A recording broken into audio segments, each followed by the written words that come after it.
Bonjour, aujourd'hui on va s'intéresser à la vie et à l'héritage d'une des plus grandes figures de l'histoire de la musique. Un homme qui n'était pas juste un roi du blues, mais LE roi du blues, B.B. King. Allez, on plonge ensemble dans son histoire pour comprendre comment un gamin des champs de coton du Mississippi a pu devenir une icône mondiale. On va commencer avec ces mots très forts de Bono, le chanteur de U2. Il les a prononcés juste après la disparition de B.B. King. Et cette phrase, à elle seule, elle dit tout. Elle capture l'immensité du bonhomme et le vide qu'il a laissé. Ça nous rappelle qu'on ne parle pas seulement d'un musicien, mais d'une véritable institution. Une inspiration pour des générations et des générations d'artistes. Pour vraiment comprendre qui était B.B. King, il faut retourner au tout début. Son histoire, elle ne commence pas sous les projecteurs, non, mais dans la terre, dans la poussière du delta du Mississippi. C'est là, dans des conditions vraiment modestes, que les toutes premières notes de sa légende ont commencé à résonner. Il faut s'imaginer la scène, hein. Le Mississippi des années 20. Riley B. King naît là, sur une plantation de coton, fils de métayer. Ses parents se séparent et c'est sa grand-mère qui l'élève. Son premier contact avec la musique, la toute première étincelle, elle arrive à l'église. C'est là, dans le chœur gospel, qu'il découvre le pouvoir de la voix, le pouvoir d'une mélodie, pour exprimer la joie, la peine et l'espoir. C'est ça, le fondement de tout, l'émotion pure, avant même la technique. Et son parcours est juste fascinant. À 12 ans, il touche sa première guitare.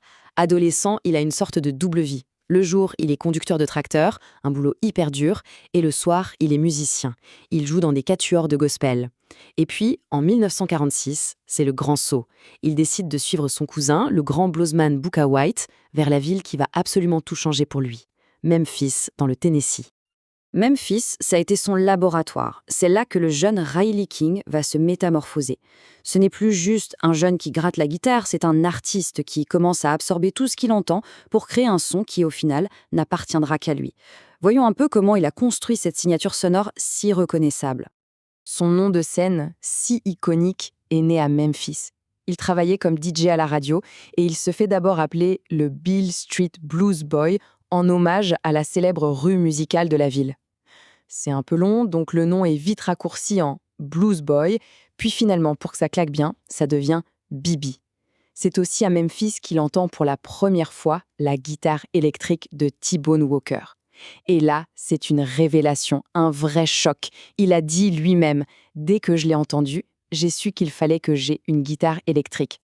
Ce qui est absolument génial chez B.B. King, c'est sa capacité de synthèse. Il n'a pas juste copié ses idoles, il a créé un alliage complètement unique. Chez Blind Lemon Jefferson, il a pris la pureté du blues des origines. Chez T-Bone Walker, la sophistication des accords. Du grand guitariste de jazz Charlie Christian, il a pris la complexité harmonique. De l'immense Django Reinhardt, l'audace des mélodies. Et de son cousin Booker White, il a appris comment faire pleurer la guitare. En faisant ça, il a fait un truc révolutionnaire. Il a créé un pont entre le blues rural, très brut, et la sophistication du jazz des villes. Et voilà, on arrive au point crucial.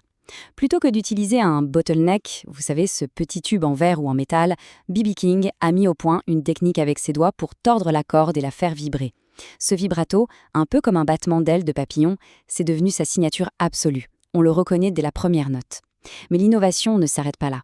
Il a combiné ce geste instinctif avec une solide connaissance du solfège, ce qui était très très rare pour les bluesmen de son époque.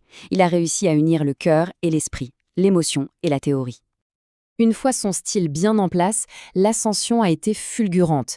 B.B. King n'est plus seulement un musicien local de Memphis. Non, il devient une force incontournable de la scène rhythm and blues américaine. Et sa musique commence à résonner bien au-delà du delta du Mississippi. Regardez bien ce chiffre. 342. Qu'est-ce que ça peut bien vouloir dire? On peut se poser la question. Ce n'est pas un nombre de disques vendus, ni une adresse.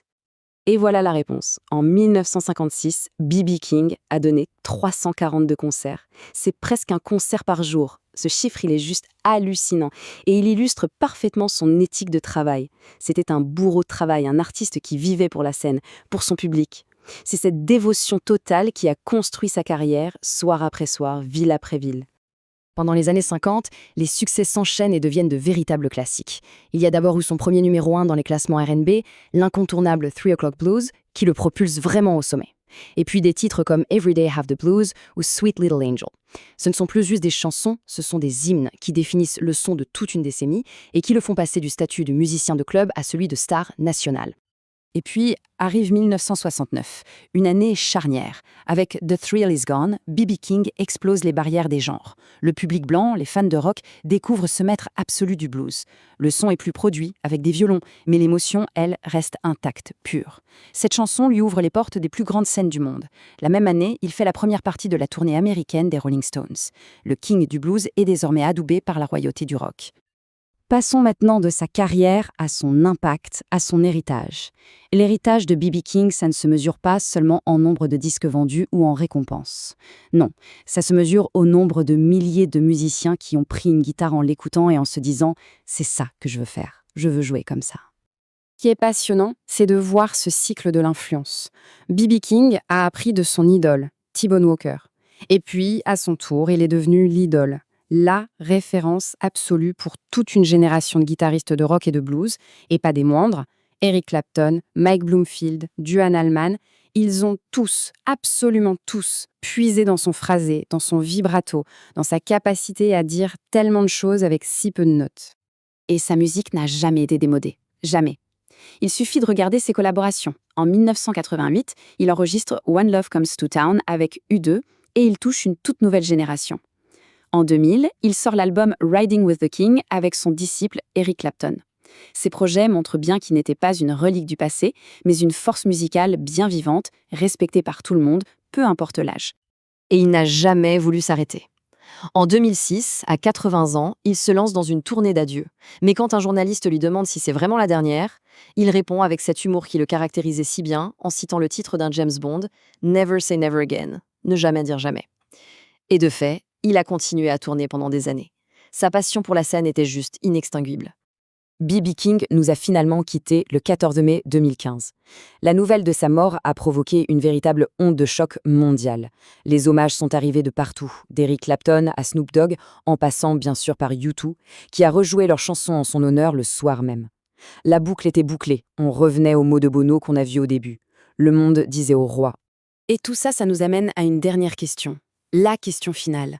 Au-delà de la technique, du vibrato unique, de ce son reconnaissable entre mille, où se situe son véritable héritage, son vrai legs? C'est peut-être cette capacité presque magique à transformer la souffrance des champs de coton en une beauté universelle, à communiquer une émotion pure à travers 6 cordes, et à nous rappeler que le frisson, the thrill, lui, ne disparaît jamais vraiment.